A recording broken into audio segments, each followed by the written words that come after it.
I now give the floor to His Excellency Walid Al-Moualem,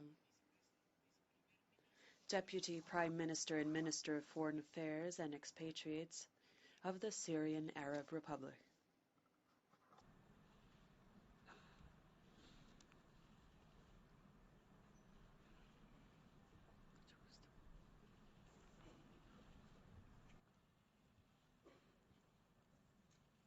السيد رئيس الدورة 70 للجمعية العامة. President of the 70th session of the General Assembly, I would like to congratulate you on your election as President of the General Assembly at its current session and wish you success in leading the work of this session. I would also like to thank your predecessor for his presidency of the previous session. Ladies and gentlemen, I greet you from this great international edifice that was originally established with all its agencies in order for peace and security to prevail in the world. I greet you as I come from a country where security has been disrupted and peace has departed, a country that lives a fierce war for more than 4 years. I greet you from a land baptized by the blood of its people who fight terrorism and defend their fellow citizens against terrorism, while waiting for this international organization to fulfill its promises and implement its resolutions related to combating terrorism. The resolutions adopted by the Security Council under Chapter 7 are still only ink on paper, mentioned only in press releases and media, while on the ground, the countries furthering and supporting terrorism are still. Those countries continue arming, training, and sending terrorists to Syria while being indifferent and unconcerned for the implementation of those resolutions. Ladies and gentlemen, I ask you, along with the resistant people of Syria, until when will the powerful member states remain to intimidate other member states committed to international law while ignoring those states that disregard Security Council resolutions? What have you done, I ask, to stop these states from executing criminal acts against the Syrian people? Why all this silence? You are witnessing these countries as they spread this extremist ideology until it reached Europe, where it hit as it is hitting the Middle East. While the sleeper cells are waking up, bombings and assassinations have returned once again in the West. What is the guilt, I ask, of the innocent people of your countries who started paying the price of supporting terrorism by some of your politicians? You know better than anyone else that terrorism is an ideology that recognizes no boundaries. You know that when this monster comes out, it cannot be limited to certain countries. The terrorism of ISIS, Al-Nusra, and other Al-Qaeda-affiliated terrorist organizations is killing the innocent, capturing women and launching mortar shells on civilians. This terrorism is cutting drinking water and destroying history and civilization landmarks, including those inscribed on the World Heritage List, which is a heritage of all mankind. The last of such crimes was the destruction of the temples of Baal Shamin and Bel and the brutal killing of archaeologists. Why do some of your governments support countries that are used to export their crises outside their borders? Why do you support them while they while knowing that they only produce destruction? How can developed countries governed by elections and parliaments ally with countries that originally do not have parliaments and do not recognize an active half of the society, being women? How can your countries accept the ideas of sexual jihad, slaughtering, hand-cutting, burning, and systematic destruction of history, monuments, and culture? Ladies and gentlemen, based on the above, I say Syria will continue to fight terrorism in word and in deed, and the Arab Syrian army is capable of cleansing the country of those terrorists. Despite all the sacrifices and high prices paid, and that we are still paying, along with the Syrian people from all backgrounds who've paid in life and all other forms in security, economy, and livelihood. I hope that for once you stand for honesty and truth. The duty of the international community is to stop this flow of terrorists coming to Syria from 100 countries, according to United Nations data, in order to create a caliphate state, which, as you all know, will not be limited to Syria or Iraq. The caliphate leaders have frequently stated that their goal stretches from Mecca to all of Europe in order to restore the glory of the caliphate according to their own interpretation. If you do not stop those member states that support terrorism, along with the terrorists they are sending, the fire that has broken out in Syria, Iraq, and Libya will continue to spread beyond.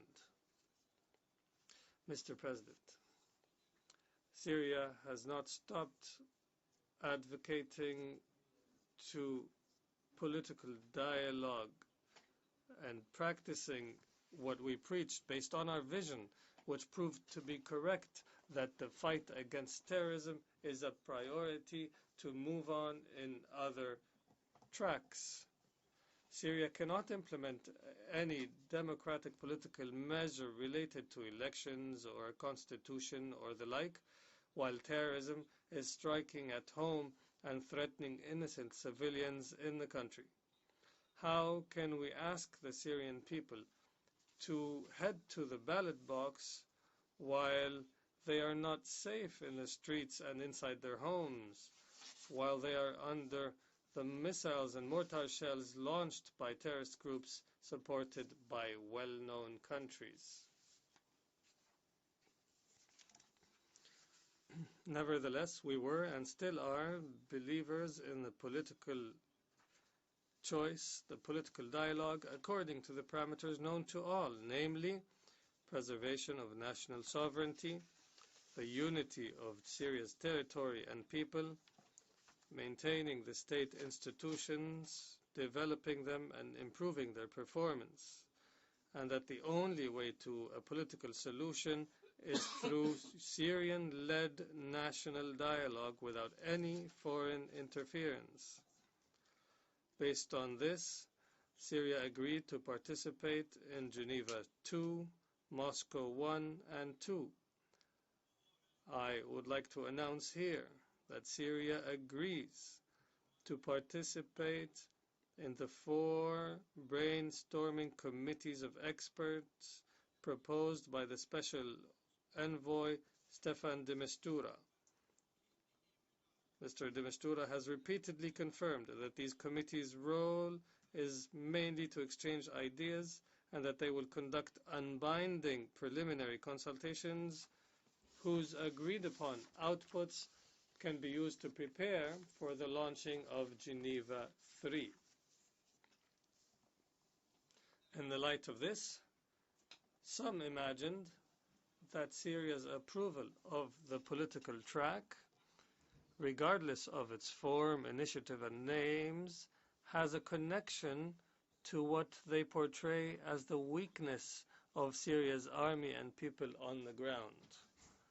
I want to say that Syria is strong and continues to fight terrorism, and that the Syrian army and the Syrian people are united in the face of terrorism. Let no one think, whoever they may be, that after all these sacrifices and steadfastness for more than 4 years, they could obtain through politics what they could not win in the field, وأنه سيحقق or that they will achieve at the negotiating table what they failed to achieve on the ground. The decision of the Syrian people lies in the Syrian people's hand alone, and no one can deny this right. I repeat, the Syrian people's decision lies in the Syrian people's hand alone, and no one can strip the Syrian people of this right. The Syrian Arab army astonished the world with its power and faith and persistence. Mr. President, the important invitation of His Excellency President Vladimir Putin for the establishment of an international regional coalition to counter terrorism received the attention of the Syrian government and its support. Terrorism cannot be fought only from the air, and all of the previous operations to combat it have only led to its spread and outbreak. Airstrikes are useless unless they are conducted in cooperation with the Syrian Arab Army, the only force in Syria that is combating terrorism. The announcement of the beginning of the Russian airstrikes in Syria, which came upon a request from the Syrian government and in coordination with the government, is an effective participation in the support of the Syrian efforts in combating terrorism. The so-called Arab Spring was a spring only for Israel and its undercover and known allies. Israel continues to attack Syria while the world is watching. Israel is arming the terrorists and treating them in its hospitals and helping them with its intelligence services and supporting them to stand between it and the Arab Syrian army across the border. While those terrorists weaken, it intervenes directly through airstrikes or artillery shelling, just as Turkey did and is still doing, whether in Aleppo or in Idlib, and as Saudi Arabia and Qatar are doing, and who are racing to shed Syrian blood through their different instruments. The continued support for terrorists and the escalation of their attacks on citizens in most regions and cities in Syria led to an increase in citizens' need for the basic commodities and services in many areas. The inhuman sanctions imposed by the European Union and the United States exacerbated the living conditions of Syrian civilians. At the same time, my government is cooperating with the United Nations and its humanitarian agencies within the framework of response plans agreed upon with the Syrian government to meet the basic needs of the citizens, especially those forced by the terrorist acts to flee their homes, and many of whom have resorted to some neighboring countries. Some of those countries accommodated them in camps for training on weapons, or what resembles places of detention and isolation. عزل. إنني أؤكد أن الدولة السورية تضمن لمن يرغب. I stress that the Syrian state guarantees the safe return and decent life for the citizens who are willing to return.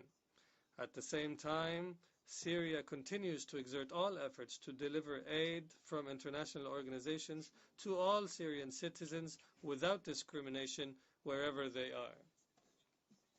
Mr. President, the Syrian Arab Republic confirms its adherence to the full restoration of the occupied Syrian Golan Heights until the line of June 4, 1967.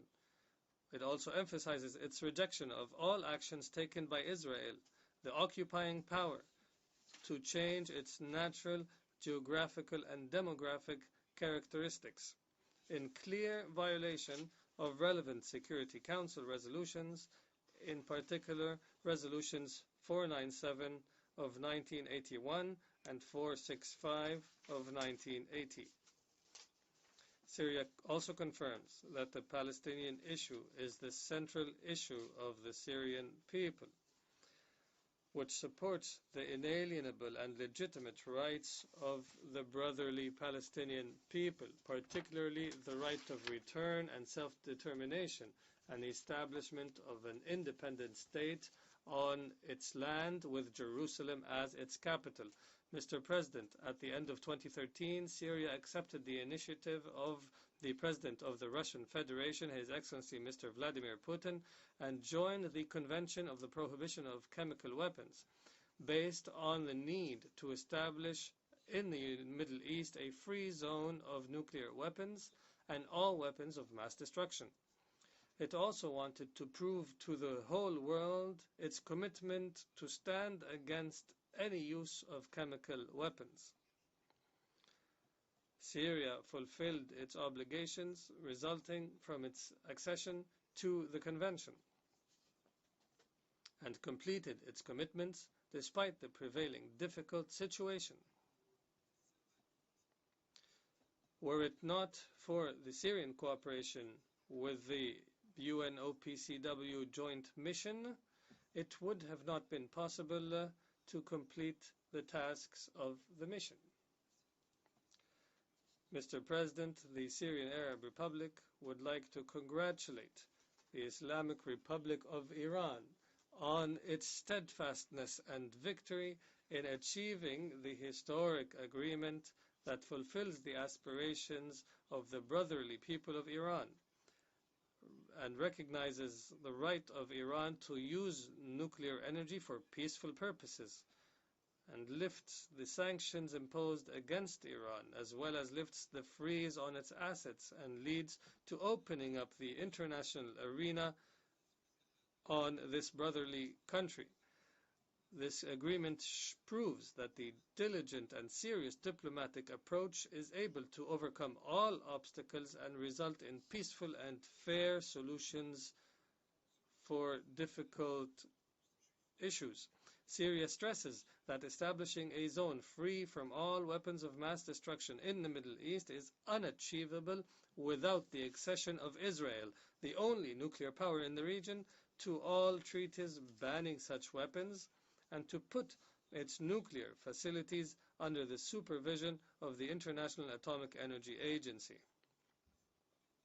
At the same time, we emphasize the right of all countries to acquire and develop nuclear technology for peaceful purposes.